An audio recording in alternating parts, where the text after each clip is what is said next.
अभिव्यक्ति और अस्तित्व में फर्क है। एग्जिस्टेंस और एक्सप्रेशन में फर्क है। जो अभिव्यक्त नहीं है वह भी हो सकता है। एक बीज है, छिपा है वृक्ष उसमें, अभिव्यक्त नहीं है लेकिन है इस अर्थ में कि हो सकता है इस अर्थ में कि छिपा है इस अर्थ में कि पोटेंशियल है। अभी ऑक्सफोर्ड यूनिवर्सिटी की एक लेबोरेटरी में डिलाबार प्रयोगशाला में एक बहुत अनूठा प्रयोग चल रहा है। वैज्ञानिक प्रयोग है और वह प्रयोग मैं समझता हूं इस समय चलने वाले प्रयोगों में सर्वाधिक महत्वपूर्ण है। वह प्रयोग यह है कि बहुत संवेदनशील कैमरे बीज में छिपे हुए उस वृक्ष का चित्र ले सकते हैं जो 20 साल बाद पूरा का पूरा प्रकट होगा। यह बहुत हैरान करने वाली बात है। एक कली का चित्र लेते वक्त भूल से यह घटना घट गई और विज्ञान की बहुत सी खोजें भूल से ही होती हैं, क्योंकि वैज्ञानिक बहुत ट्रेडिशनल माइंड के होते हैं।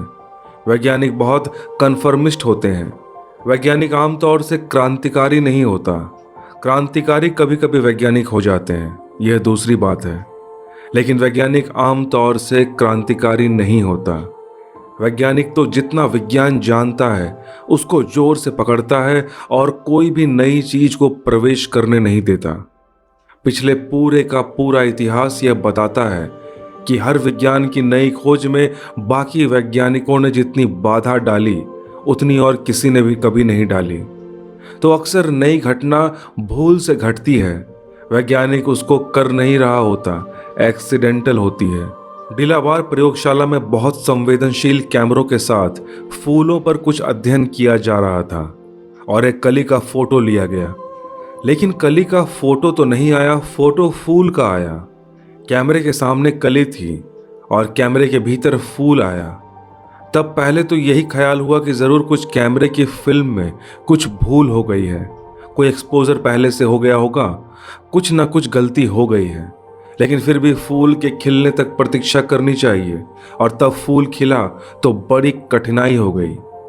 गलती कैमरे की फिल्म में नहीं थी, गलती वैज्ञानिकों की समझ में थी। जब फूल खिला तो ठीक वह वैसा था जैसा कि चित्र बना था। तब फिर इस पर काम आगे जारी हुआ और ऐसा समझा गया कि जो कल होने वाला है वह भी किसी सूक्ष्म तरंगों की जगत में इस समय भी हो रहा है, तभी कल हो पाएगा।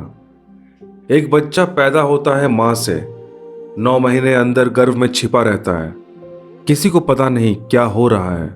9 महीने बाद पैदा होता है, यह 9 महीने बाद अचानक बाहर आ जाता है। 9 महीने की इसने भीतर यात्रा की है।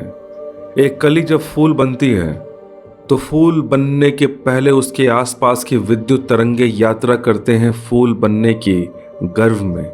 वह चित्र लिया जा सकता है। इसका मतलब यह हुआ कि आज नहीं कल हम एक बच्चे के चित्र से उसके बुढ़ापे का चित्र भी निकाल सकेंगे। मैं मानता हूं ले सकेंगे। इस अर्थ में ज्योतिष बहुत वैज्ञानिक आधार लेगा। अब तक ज्योतिष वैज्ञानिक नहीं बन सका है, इस अर्थ में वैज्ञानिक बनेगा। जो कल होने वाला है वह आज भी किसी तल पर हो रहा है, हमें चाहे दिखाई पड़े या न पड़े। कठिनाई कुछ ऐसी है कि मैं एक वृक्ष के नीचे बैठा हूं, आप वृक्ष के ऊपर बैठे हैं। आप कहते हैं कि एक बैलगाड़ी रास्ते पर मुझे दिखाई पड़ रही है, मैं कहता हूं मुझे दिखाई नहीं पड़ रही। मैं कहता हूं कोई बैलगाड़ी नहीं है, रास्ता खाली है। जहां तक रास्ता मुझे दिखाई पड़ता है रास्ता खाली है। मेरे लिए बैलगाड़ी भविष्य में है, फ्यूचर में है। झाड़ पर आप बैठे हैं, आपके लिए प्रेजेंट में है, वर्तमान में है। आप कहते हैं कि नहीं बैलगाड़ी है, मैं कहता हूं होगी, है तो नहीं, भविष्य में होगी। लेकिन आप कहते हैं वर्तमान में है, मुझे दिखाई पड़ रही है। फिर बैलगाड़ी मुझे भी दिखाई पड़ने लगती है, भविष्य से मेरे लिए भी वर्तमान में आ जाती है। फिर रास्ते पर चली जाती है, थोड़ी देर बाद मुझे दिखाई पड़नी बंद हो जाती है, अतीत में चली जाती है, पास्ट में। लेकिन झाड़ पर आप बैठे कहते हैं कि नहीं मुझे अभी भी दिखाई पड़ रही है, मेरे लिए अभी भी वर्तमान में है। मेरे लिए बैलगाड़ी भविष्य में थी, वर्तमान में हुई, अतीत में हो गई। आपके लिए एक ही प्रेजेंट में चल रही है, वर्तमान में चल रही है। आप जरा मुझसे ऊंचाई पर बैठे हैं और कोई खास फर्क नहीं है। जहां से कृष्ण देख रहे हैं वह ऊंचाई से देखना है, फ्रॉम द पीक। जहां से वे कह रहे हैं कि नहीं, कल भी थे, परसों भी थे, पहले भी थे, अभी भी हैं, कल भी होंगे, परसों भी होंगे। असल में कृष्ण जहां से देख रहे हैं वहां एवर प्रेजेंट है, वहां सब वर्तमान है। अर्जुन जहां से देख रहा है वहां से वह कहता है, क्या पता जन्म के पहले थे या नहीं थे, मुझे नहीं पता। बस उसकी यात्रा जन्म तक जाती है, जन्म तक भी नहीं जाती। अगर आप ठीक से देखेंगे तो 4 वर्ष से पहले की स्मृति आपको नहीं होती। 4 वर्ष से पहले की बात अनुमान है, इन्फरेंस है। लोग कहते हैं कि आप थे, 4 वर्ष तक आपकी स्मृति जाती है। कोई बहुत बुद्धिमान हुआ 3 वर्ष तक चली जाएगी, कोई और बहुत ही प्रतिभाशाली हुआ तो 2 वर्ष तक चली जाएगी।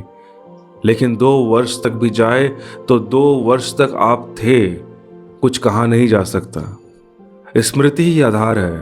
तो 2 वर्ष के पहले भी आप नहीं थे, लेकिन अचानक कैसे हो जाएंगे अगर 2 वर्ष तक न रहे हों।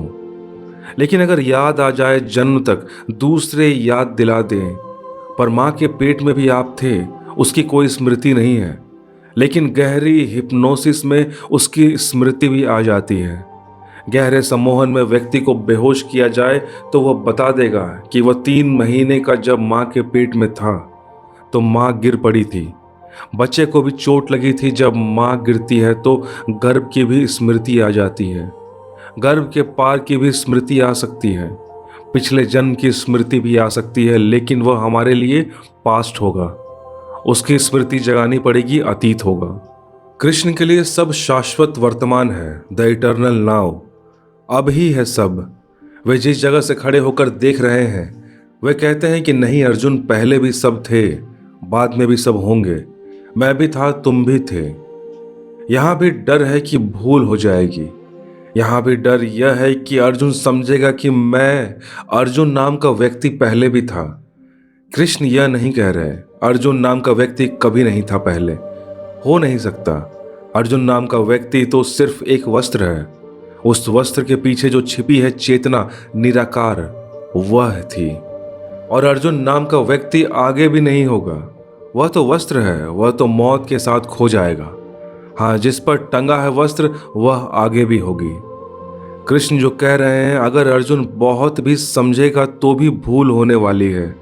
वह भूल यह होगी कि वह ज्यादा से ज्यादा यही समझेगा, तो मैं अर्जुन, तुम कृष्ण, हम पहले भी थे, ये जो खड़े लोग हैं ये पहले भी थे। वह फिर भी वही पूछेगा, ये आकृतियां पहले भी यही थीं? आकृतियां कभी ये न थीं, लेकिन आकृति अभिव्यक्ति है। अनाकृति, निराकार अस्तित्व अभिव्यक्ति नहीं है, लेकिन अस्तित्व अनभिव्यक्त भी हो सकती है, अनमैनिफेस्ट भी हो सकती है। जो प्रकट है वह नहीं है, जो अप्रकट है वह भी यही है। प्रकट हमें है ही क्या, बहुत थोड़ा सा हमें प्रकट है। अगर हम वैज्ञानिक से पूछें तो आज वैज्ञानिक कहने लगेगा कि हमारे सामने प्रकट बहुत थोड़ा सा है। यहाँ हम बैठे हैं, आज से 200 साल पहले रेडियो तो थी नहीं, आज रेडियो है। यहाँ हम रेडियो रखे हैं और उससे लगाते हैं और लंदन की आवाज़ सुनाई पड़ने लगती है। जब आप रेडियो पर बटन घुमाते हैं तब लंदन से आवाज़ शुरू हो जाती है। नहीं, लंदन की आवाज़ तो गुजर रही है पूरे वक्त। सिर्फ आपके पास रेडियो नहीं था जो पकड़े। जब नहीं सुन रहे थे तब भी गुजर रही थी। मैनिफेस्ट नहीं थी, प्रकट नहीं थी, अप्रकट गुजर रही थी। कान उसे पकड़ नहीं पाते थे, बस इतना ही। और भी हजारों आवाज़ें गुजर रही हैं। वैज्ञानिक कहते हैं कि हमारी आवाज़ सुनने का एक रेंज है। इतनी तरंगों तक हम सुन सकते हैं। इतनी तरंगों के नीचे भी नहीं सुनते, इसके ऊपर भी नहीं सुनते।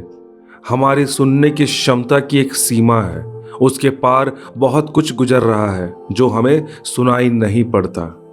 वह है, उसके नीचे भी बहुत कुछ गुजर रहा है जो हमें सुनाई नहीं पड़ता। वह भी है, जो हमें दिखाई नहीं पड़ता वह भी है। अस्तित्व उतना ही प्रकट होता है जितनी हमारे पास इंद्रियां हैं। समझ लें, एक अंधा आदमी है, उसके लिए प्रकाश का कोई अस्तित्व नहीं है, क्योंकि अंधे आदमी के लिए प्रकाश प्रकट होने में असमर्थ है, क्योंकि अंधे आदमी के पास कोई माध्यम नहीं है। जरा सोचे कि कहीं किसी न किसी ग्रह उपग्रह पर जरूर ऐसे प्राणी होंगे जिनके पास 5 से ज्यादा इंद्रियां होंगी।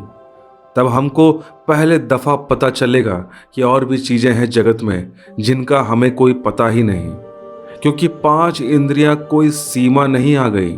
वैज्ञानिक कहते हैं कि कम से कम 50,000 प्लैनेट्स पर जीवन है, कम से कम 50,000 प्लैनेट्स पर। कोई 4 अरब ग्रहों उपग्रहों का पता है, उनमें कम से कम 50,000 पर जीवन के होने की संभावना है। इन पर अलग अलग तरह के जीवन विकसित हुआ होगा, कहीं 7 इंद्रियों वाले, कहीं 15 इंद्रियों वाले, कहीं 20 इंद्रियों वाले व्यक्ति होंगे। तो वे चीजें जान रहे होंगे जिनका हम सपना भी नहीं देख सकते, क्योंकि सपना भी हम वही देख सकते हैं जो हम जानते हैं। सपने में हम वह नहीं देख सकते जो हम जानते नहीं हैं। हम कल्पना भी नहीं कर सकते। हमारे कालिदास और हमारे भवभूति और हमारे रविंद्रनाथ कविता भी नहीं लिख सकते, कल्पना भी नहीं कर सकते उसकी, जो हमारी इंद्रियों के बाहर है। लेकिन वह है जो कि हमें दिखाई नहीं पड़ता है, इसलिए नहीं है ऐसा कहने का कोई कारण नहीं है। और फिर अभिव्यक्ति बहुत ऊपरी घटना है, अस्तित्व बहुत भीतरी घटना है। अस्तित्व घटना नहीं है कहना चाहिए, अस्तित्व होना है, बीइंग है। और अभिव्यक्ति हैपनिंग है, घटना है। मैं यहाँ बैठा हूँ, मैं एक गीत गाऊं। जब तक मैंने गीत नहीं गाया था तब तक गीत मेरे भीतर कहाँ था? कहीं था।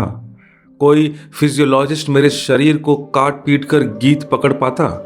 कोई वैज्ञानिक, कोई मनोवैज्ञानिक, कोई मस्तिष्क का सर्जन मेरे मस्तिष्क को काट कर गीत की कड़ी पकड़ पाता?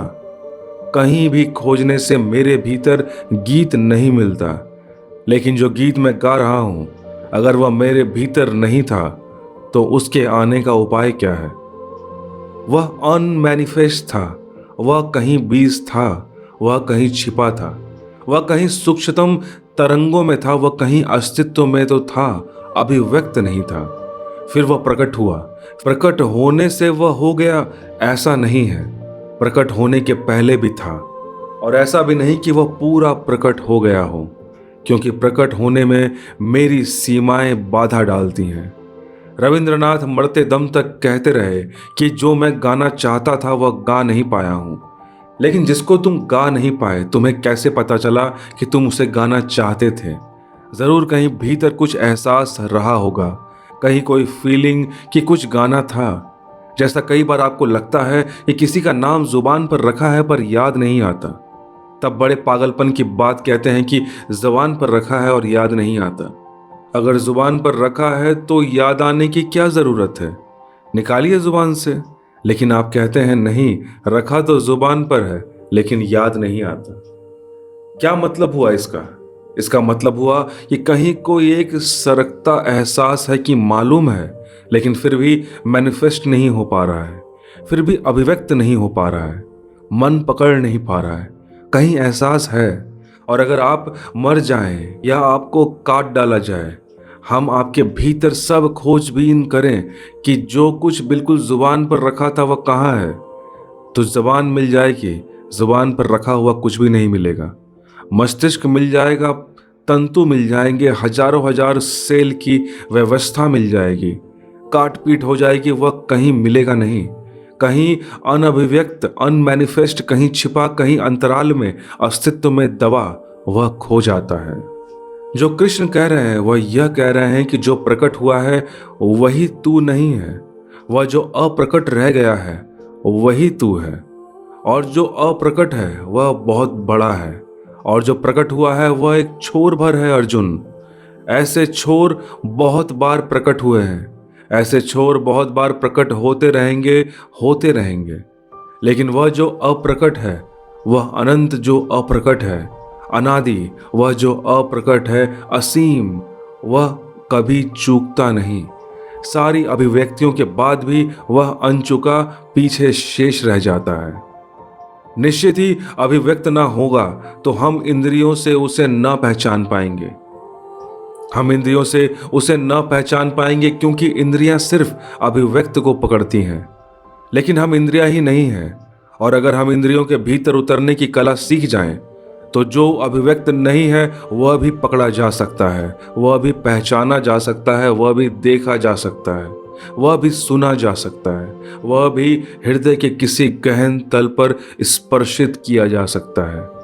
अभिव्यक्ति अस्तित्व की अनिवार्यता नहीं है, अभिव्यक्ति अस्तित्व का खेल है।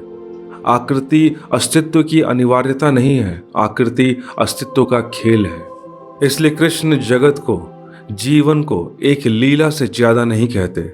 और लीला का मतलब है कि मंच पर कोई आया है, राम बनकर आया है, बस वह एक आकृति है। कोई रावण बन के आया है, वह एक आकृति है। वे धनुष बाण लेकर लड़ने खड़े हुए हैं, वह एक आकृति है। पर्दे के पीछे अभी थोड़ी देर बाद वे गपशप करेंगे, सीता को भूल जाएंगे, झगड़ा बंद हो जाएगा, चाय पिएंगे ग्रीन रूम पर बैठकर। वह जो कृष्ण कह रहे हैं वह ग्रीन रूम की बात कह रहे हैं। अर्जुन जो बात कह रहा है वह मंच की बात कह रहा है। पर जो मंच पर प्रकट हुआ है वह सिर्फ रूप है, वह सिर्फ अभिनय है, वह एक आकृति है। और आकृति के बिना अस्तित्व हो सकती है, लेकिन अस्तित्व के बिना आकृति नहीं हो सकती। जैसा मैंने कहा, लहर नहीं हो सकती सागर के बिना, सागर बिना लहर के हो सकती है। जब राम और रावण पर्दे के पीछे जाकर गपशप करेंगे, चाय पीने लगेंगे, तब राम और रावण की जो आकृतियां बनी थी वे कहाँ हैं? वे नहीं है, वे लहरें थीं, वे सिर्फ आकार थे जो पीछे प्राण न हो तो नहीं हो जाते हैं। रूप बदलता है, फॉर्म बदलता है, आकृतियां बदलती हैं, अभिनय बदलता है, अभिनेता नहीं। वह जो पीछे खड़ा है वह नहीं, कृष्ण उसकी ही बात कह रहे हैं।